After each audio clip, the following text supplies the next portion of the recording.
Alright, what's going on YouTube? Got a Silverado with a messed up thermostat.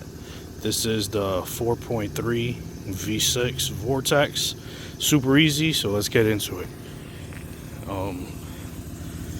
I noticed that while I was driving, the truck would warm up and then the temp would go down. So I think it's stuck open.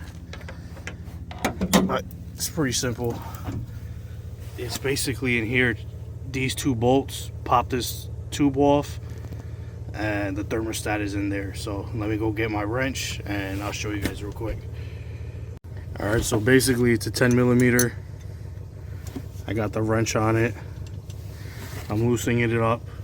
You're gonna lose some coolant, so don't be scared about that. But you crack this bolt, crack that bolt. We'll pick this pipe up, remove the thermostat, and install the new one, and it's that simple. Alright guys, so the back bolt was a lot harder to get off compared to the front, so I loosened this up with the flathead that's right there. So now I'm able to get a little extension behind the pipe, and it broke easy. I just needed a little bit more room. So get these two bolts off. Remember, you are going to lose a little bit of coolant, but nothing crazy. And then we'll go ahead and replace the thermostat. Alright guys, took this off. This hose is flexible, so I just put it up here so that I can have space. And here is the thermostat. Doesn't look bad, but it's getting stuck.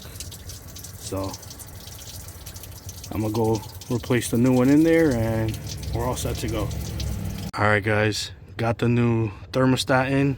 Basically just put those two bolts back on, hook back up your air filter, top off a little bit with coolant, and burp the system. Turn your heat on, let it run, air bubbles pop up, and you're all set to go. Appreciate it if you guys could like and subscribe, and hope this video helps somebody out. Alright guys, be safe.